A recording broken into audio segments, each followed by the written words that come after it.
Bonjour à tous, j'espère que vous allez bien. Aujourd'hui, on se retrouve dans une nouvelle vidéo sur Blender où je vais vous expliquer la différence entre petit 1, le curseur 3D, et petit 2, le point d'origine de la géométrie.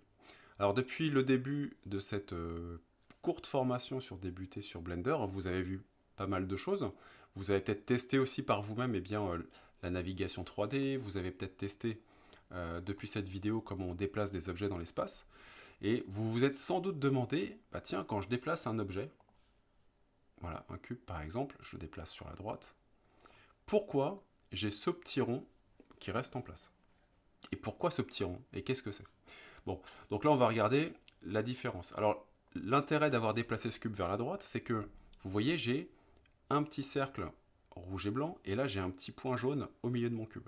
Donc ça, c'est l'origine de la géométrie de mon cube. Et ça, c'est le curseur 3D. Alors ça sert à quoi, ces deux petits points? Alors, le curseur 3D, c'est très simple. Demain, vous avez besoin de rajouter un objet dans Blender, eh bien, il va se mettre automatiquement votre nouvel objet au niveau du curseur 3D. Ça veut dire que si je déplace mon curseur 3D, alors comment je peux faire? Soit ici, en cliquant sur curseur et clic gauche, je peux déplacer mon curseur 3D. Moi, je préfère toujours avoir cet outil Select Box d'activer et de faire plutôt Shift et clic droit de souris. Vous voyez, là, vous pouvez faire la même chose. L'avantage de ça, c'est que si vous avez cet outil curseur de sélectionner, malheureusement, dès que vous allez cliquer gauche, vous allez déplacer l'emplacement de ce point. Donc, plutôt Shift et clic droit. Bref, vous voyez, je vais le mettre ici, cet objet. Demain, vous ajoutez un objet. Comme on ajoute un objet dans Blender, on fera une vidéo spéciale là-dessus. Vous allez dans Add, ici. Ici, vous allez dans Mesh et on va rajouter un cube, par exemple. Très simple, on sait faire avec des cubes pour l'instant, c'est dommage, mais on va en rajouter un autre. Donc Add Mesh Cube, et regardez bien, je clique, et bien mon cube s'est mis automatiquement, vous voyez, au niveau de mon curseur 3D qui est resté, lui, à l'intérieur du cube et au niveau du point d'origine de la géométrie. Alors ça paraît un peu compliqué, surtout si vous n'avez pas l'habitude de ce genre de logiciel. Si vous avez touché un petit peu à d'autres logiciels de dessin, Illustrator, Photoshop, c'est toujours le même principe, c'est-à-dire que votre objet de sélectionner, il a toujours un point d'origine, et ce point d'origine permet notamment de faire des rotations autour de ce point. Donc c'est ce qu'on va voir maintenant. Ok, donc on a vu qu'on pouvait déplacer le curseur 3D. Tiens, je vais déplacer mon cube ici, voilà, et je vais remettre mon curseur 3D au point d'origine du monde. Donc ça, c'est ce qu'on appelle the world origin, le croisement des deux axes. Donc c'est le point de départ de votre fichier. Et ben on va faire un clic droit, alors pas forcément sur le curseur 3D, mais n'importe où. Voilà. Et on va faire snap. Donc on va mettre notre objet ici, snap, cursor to world origin. Hop, et c'est terminé. Et là, vous remettez votre objet à 0. Donc, ça veut dire que là, maintenant, je veux recréer un objet, add, hop, mesh. Je vais faire une UV sphère, hop, une sphère, bah, super, ma sphère, elle se met pile poil au milieu. Si je veux libérer l'espace du point d'origine, je peux décaler ma sphère, et puis, voilà, je peux continuer petit à petit à importer des objets. Si vous voulez supprimer un objet existant, très simple, vous cliquez dessus, vous appuyez sur supprimer, ça marche bien. Bon, maintenant on va s'intéresser à cette petite notion un peu complexe, hop, qui est le point d'origine de la géométrie. Donc ce que je vais faire, c'est que je vais passer en vue en plan. On va appuyer sur la touche 3 du clavier. En appuyant sur la touche 3 du clavier, on arrive ici sur la vue de droite orthographique. Et là on voit bien ce petit point jaune.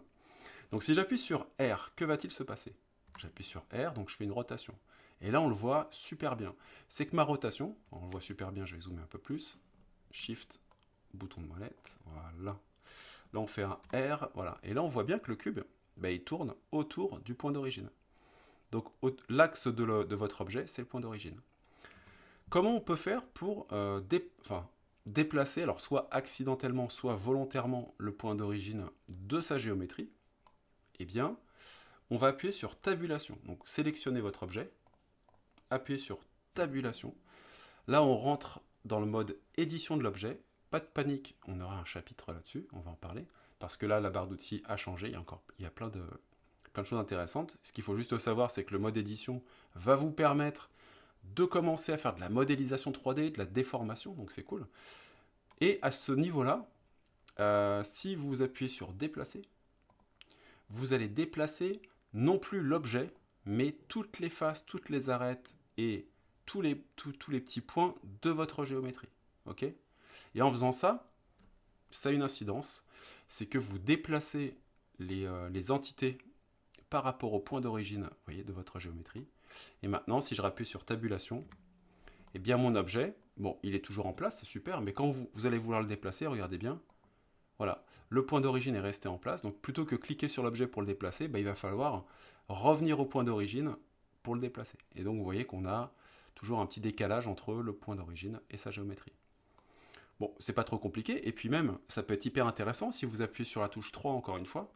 Alors 1, voilà, 1 plutôt pour avoir cette vue-là. Si je refais ma rotation de tout à l'heure, j'appuie sur R, regardez ce qui se passe. On fait un R, et bien maintenant mon cube pivote autour du point. Hyper intéressant pour faire par exemple, je ne sais pas, vous faites une chaise, une table ronde, vous mettez le point d'origine de la géométrie de la chaise au milieu de la table ronde, et votre chaise va tourner autour. Donc plutôt cool. En règle générale, c'est souvent des accidents. Quand on commence Blender, moi je sais que en suivant plein de tutos, en faisant plein de trucs au début, je m'étais complètement emmêlé les pinceaux, et puis je comprenais pas ce point jaune, c'était horrible, et j'ai mis un peu de temps à comprendre, mais bon, je le sais. Donc le truc, c'est que comment rapidement on remet ce point jaune au milieu de la géométrie. Déjà, vous ressortez de votre objet. Ressortir, ça veut dire quoi? C'est que si vous avez appuyé sur tabulation, vous voyez toutes vos faces sélectionnées avec la barre d'outils à gauche, vous rappuyez sur tabulation, voilà. Et là, vous faites un clic droit, n'importe où dans l'espace, et vous allez dans Set Origin, et là, vous demandez de remettre l'origine vers la géométrie. Et en un clic, ça se fait automatiquement. Donc voilà. Voilà la différence entre le curseur 3D et le point d'origine de la géométrie. Super, donc ce tuto est terminé, cette petite vidéo est terminée. Si vous avez aimé, n'hésitez pas à mettre un pouce, à vous abonner à la chaîne, à laisser un commentaire. Et puis moi, je vous souhaite une très bonne journée, amusez-vous bien, refaites bien les opérations pour bien valider ces acquis. Et puis je vous dis à la prochaine vidéo sur Blender. Ciao!